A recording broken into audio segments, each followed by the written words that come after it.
María Isabel Sedano, quien es vocera de Demus, con quien vamos a conversar sobre el tema de las esterilizaciones. ¿Qué fue lo que realmente pasó en nuestro país? En verdad, información hemos tenido bastante, pero nunca termina de un sector tratar de distorsionar algunos de estos hechos.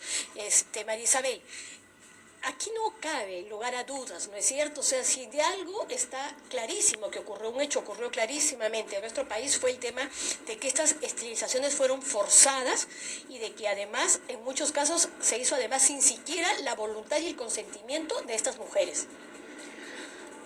Sí, ¿Qué tal? ¿Cómo estás? Sí, Rosana, gracias por la entrevista que nos permite compartir con el público oyente los compromisos del Estado peruano la semana pasada ante la Comisión Interamericana de Derechos Humanos. En virtud del acuerdo de solución amistosa en el caso de Mamérita Mestanza, el Estado está obligado a investigar y sancionar a los responsables directos de estas esterilizaciones forzadas, así como a los responsables políticos. Estamos refiriéndonos al expresidente Fujimori y sus exministros de salud. En curso tenemos una investigación fiscal a cargo de la fiscal Marcelita Gutiérrez, ¿no?, que tiene como máximo 6 meses para poder pronunciarse. Estos 6 meses se cumplirán en febrero del año que viene. Ya, entonces, en el caso de la Corte Interamericana hay un fallo. No es un fallo de la Corte, es un acuerdo de solución amistosa suscrito en el año 2003 en el caso de Mamérita Mestanza, en donde el Estado reconoce que hubo una política y un programa de planificación familiar y salud sexual y reproductiva que vulneraron derechos humanos. En el caso de Mamérita Mestanza, una mujer cajamarquina que fallece a consecuencia de una esterilización forzada practicada en pésimas condiciones, donde no se le prestó atención debida oportuna. En ese caso está obligado a reparar y hacer justicia, pero también se comprometió a investigar y sancionar en todos los otros casos. Ese es el acuerdo al que llegó el Estado peruano. Claro, y ahora el Estado se ha comprometido para adoptar todas las medidas posibles para que le permitan a la fiscal en este plazo máximo de 6 meses pronunciarse. La pregunta entonces que tú formulas cobra un gran sentido, porque ¿podrá la fiscal en 6 meses probar que estamos frente a un delito de lesa humanidad y denunciar al expresidente Fujimori y los exministros de salud? Nosotras consideramos que sí. ¿Por qué?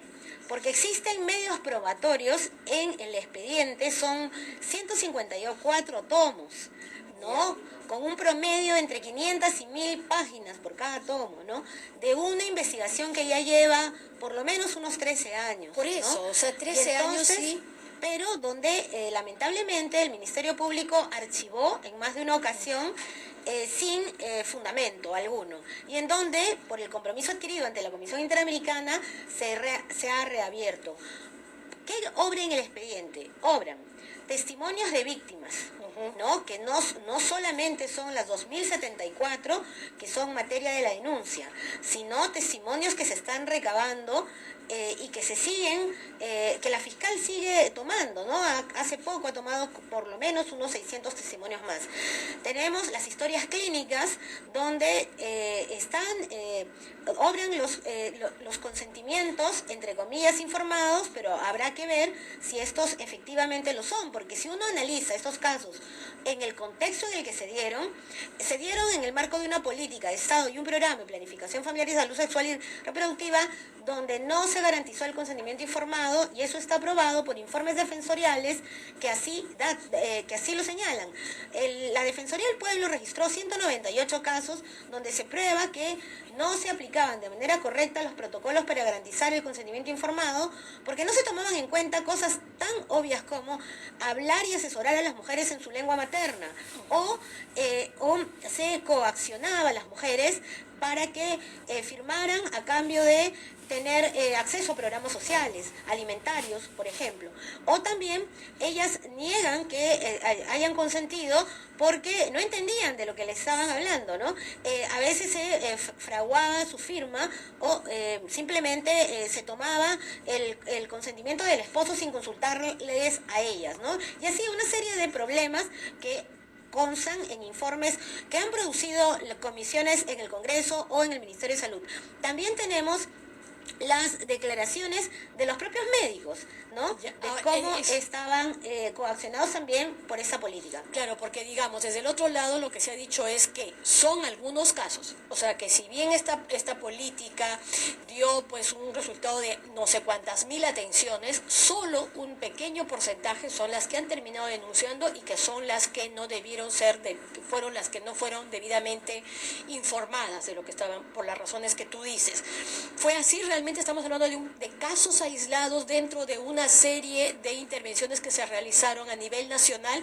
Y dos, excesos de algunos médicos, o había un incentivo para quienes más número de esterilizadas trajeran, porque es ahí donde justamente se puede demostrar que esto era una política ordenada, dispuesta, ¿no? desde lo más alto, o era pues un exceso de un médico que se le pasó la mano de entusiasta. Cuando uno habla de delito de lesa humanidad, tiene que probar que es una práctica generalizada y sistemática. Generalizada está probada, ¿no? En nuestro país se practicaron, se señalan de manera oficial 270.000 anticoncepciones quirúrgicas, entre comillas voluntarias, y 20.000 vasectomías, ¿no? Entre el 96 y el 2000. Tan solo 270.000. Sí, AQVs entre comillas y 20.000 vasectomías, ¿no? Además, entre el 96 y el 97, de ese universo que te he señalado, se practicaron unas 200.000. O sea, prácticamente los 2 primeros años del programa se llevaron a cabo una cantidad de esta magnitud, ¿no? Y está probado también en el expediente que había una serie de directivas, guías, donde se establecían metas para llegar a metas anuales, mensuales, donde además habían sanciones para quienes no las cumplían e incentivos para quienes lo hacían. Está probado documentos del ministro exministro Marino Costa Bauer, ¿no? De reportes periódicos regulares al presidente de la República. Él estaba absolutamente informado al milímetro de lo que sucedía en la aplicación de este programa. No de toda la oferta de métodos anticonceptivos que se brindaban en la época. No, de las anticoncepciones quirúrgicas, donde se establecían metas para llegar a metas anuales, mensuales, donde además habían sanciones para quienes no las cumplían e incentivos para quienes lo hacían. Está probado documentos del ministro exministro Marino Costa Bauer, ¿no? De reportes periódicos regulares al presidente de la República. Él estaba absolutamente informado al milímetro de lo que sucedía en la aplicación de este programa. No de toda la oferta de métodos anticonceptivos que se brindaban en la época. No, de las anticoncepciones quirúrgicas. Eso era lo que le interesaba. Donde además había sanciones para quienes no las cumplían, del ministro exministro Marino Costa Bauer, ¿no? De reportes periódicos regulares al presidente de la República. Él estaba absolutamente informado al milímetro de lo que sucedía en la aplicación de este programa.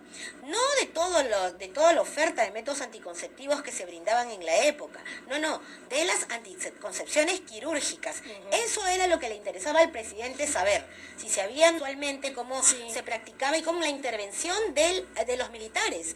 Si esto hubiera sido un asunto, yo recuerdo haber cubierto si hubiera esto sido un asunto de médicos, del personal de salud, ¿acaso el personal de salud podía llamar a la casa militar y llamar a las fuerzas militares y decirles: vengan a ayudarnos a trasladar a las mujeres, préstennos las carpas, las camillas, vengan a resguardar que estas mujeres no huyan de los centros de salud donde se les esterilizaba? O sea, eso no hubiera podido pasar. Eso se trataba de una coordinación desde lo más alto del Ejecutivo. Muchísimas gracias, Marisabel. Lamentablemente el tiempo nos ha ganado, pero caramba, esperemos que esto llegue a buen puerto, y eso es que no haya impunidad en todo. Que no haya impunidad y que haya reparación integral, y para eso también esperamos que el Ejecutivo cumpla con el compromiso ante la Comisión Interamericana de concretar un registro único de víctimas, para poder saber efectivamente cuántas mujeres pasaron por eso, y hombres también, y que se les repare. Así es. Bien, ha sido María Isabel Sedano, vocera de Demus, conversando sobre el tema de las esterilizaciones forzadas durante el gobierno de Alberto Fujimori. 12:35.